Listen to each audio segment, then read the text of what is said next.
Чувствую себя таким сонным немного, спать хочу, да. Тренироваться будем вот с нашим тренером Геннадием Юрьевичем, с Тейлором, тренер по физподготовке, с Дмитрием Кирилловым. Ну и вся команда наша, кто помогает в спаррингах. Вот, с нами здесь Сергей Кузьмин, тяжеловес, Руслан Бекменов, кикбоксер он, но и по боксу выступает тоже. С каким планом вы приехали? План у нас такой, что нам надо набраться здоровья, подышать горным воздухом, побегать кроссы. То есть в основном у нас такая задача. Ага, у вас будет подготовка к бою, да? Да, подготовка к бою. Примерно бой будет там, в ноябре месяце, наверное. Вот. И это как раз первый этап подготовки к бою. А с кем будет? А пока еще нету точности, переговоры еще ведутся, поэтому сказать еще не могу точно. Была информация, что либо британец, либо мексиканец. Ну да? вот именно так и есть, да. Либо британец, либо мексиканец, это мы узнаем попозже. Барына чексиздик. Жаңы О абоненттер үчүн 4 жумага болгону 495 сом.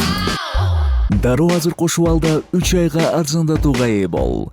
Чексиз интернет, чалуулар, социалдык тармактар, мессенджерлер, OTV.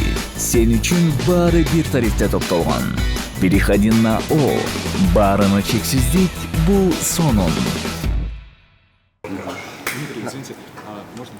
Вот недавно бой состоялся между Джо Смитом-младшим и Артуром Бетербиевым. Вы прогнозы ставили, что, скорее всего, Артур выиграет? Ну да.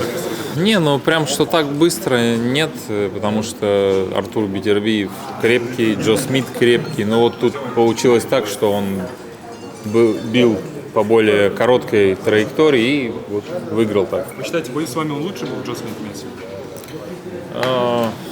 Ну, наверное, лучше. Да, раз там 12 раундов было у нас. Чуть другой бой был просто.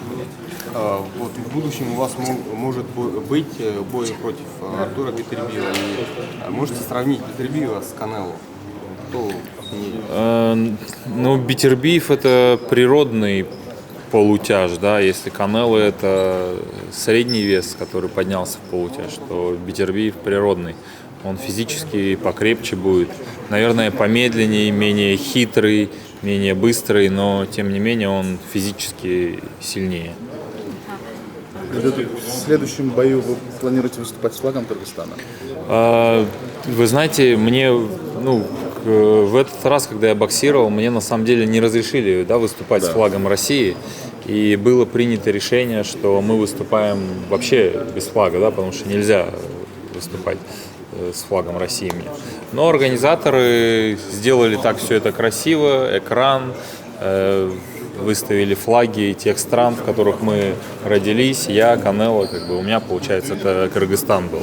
То есть организаторам нужно было что-то показать, откуда родом человек. Вот было принято решение такое у них. То есть это не от нас зависящее, нам ни гимн, ни флаг, ничего, да. Ну вот в следующем бою как будет? В следующем бою я даже не знаю, как будет. Если будет, то, наверное, это будет либо без флага, я думаю, либо это будет российский флаг. То есть... Мы видели ваше видео после боя. От Токмака до Лас-Вегаса есть путь, только нужно пахать. А какие связи у вас с кыргызстанским боксом? И как вы оцениваете наш кыргызский бокс?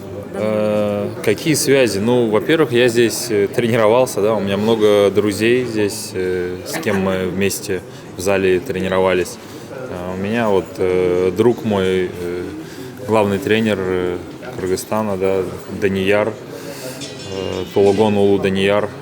Конечно же, в Киргизии есть ребята, которые могут боксировать на высоком уровне. Но здесь есть одно но, что мало выделяется средств на подготовку для ребят, да, то есть сам материал хороший, да, то есть ничем не хуже, да, там, других ребят, ничем не хуже узбеков, казахов, россиян, кого угодно, да, но получается так, что нету средств, не выделяются, как я понимаю, да, на сборы, потому что как бы можно тренироваться в одном месте, но вам, чтобы выйти на мировой уровень, нужно же обязательно выступать с другими ребятами, кто на мировом уровне сильный. Нужно сборы проводить, нужно на соревнования больше ездить, нужно ребят мотивировать какими-то, может быть, зарплатами. Там. А так ребята чуть постарше становятся, там, лет там, 18-20, да, им же нужно семью заводить, там, обеспечивать. То есть это все очень такое важное. Да, то есть, А кого вы знаете из кыргызстанских боксеров? Азамата знаю, Усиналиева, да, там. А вот следующий вопрос. Вот мировой звездой вы стали, конечно, после боя с Канело. И сравните жизнь до боя с Канело, после. Карьера, она так всегда постепенно шла, да, то есть постепенно все узнаваем больше. И я, наверное, если бы не был бы готов как-то эмоционально внутри, да, как бы чисто вот узнаваемость, да, повысилась. И немного об ММА. Какого бойца, бокс какого бойца в UFC вам больше нравится? Честно, ММА вообще не смотрю. А вот у вас есть тренировочный лагерь в Америке, в России. Вот для вас в Кыргызстане тренировочный лагерь — это как отдых, да, своего рода был? Да нет, не как отдых. Здесь наоборот так будет. А есть кыргызские ребята, вот вашей весовой примерно, с которыми вы работаете так прям? Нет, мы со своей командой приезжаем обычно. Да. Почему вы именно в Кыргызстане выбрали тренировочный лагерь перед защитой титула? Вы знаете, особенные условия? мы периодически как бы меняем дислокацию. Да. Перед боем с Канело мы ездили в Узбекистан. Нам просто особые условия — это то, что Среднегорье здесь. Да. То есть куда мы едем, это Среднегорье. Там 1600, что-то такое. Вот. Такое комфортное. Да. То есть бывало, мы ездили в Прильбрусе, там около 1800. То есть нам нужна высота. На Искуле, да? Да. 1600 на Искуле. Вы не первый Да. раз же, да? Вы Не, часто я не первый раз, приезжаете я уже раз, на может тренировку, быть, на сборы? пятый Да. здесь. А ваши дети были в Кыргызстане уже? Были, да, были тоже на этой базе в Тамге. И у меня такой нескромный вопрос. Можно считать вас именно сейчас миллионером уже после боя? Ну, да не, ну, миллионером, ну, можно считать, да, миллионером, но... А самый высокий гонорар, вот, за исключением боя с Саулем Альваресом, до него? С Джо Смитом был. Джо Смитом. Вы в будущем планируете перейти в первый тяжелый? Пока, я думаю, навряд ли я перейду в первый тяжелый, мне, то есть, комфортно полутяжелый. Когда я в отметке крузервейта я себя очень отвратительно чувствую, знаете. Вы говорили, что вот недавно, вот после боя с Канело, где-то 85-86 набрали.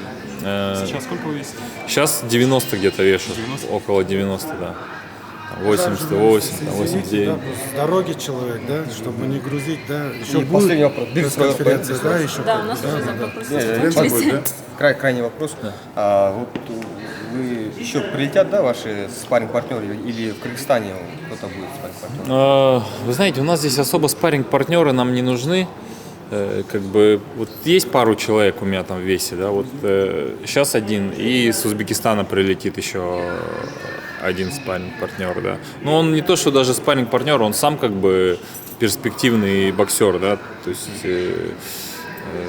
какой-то такой совместный обмен, наверное, опыта будет даже. Спасибо большое.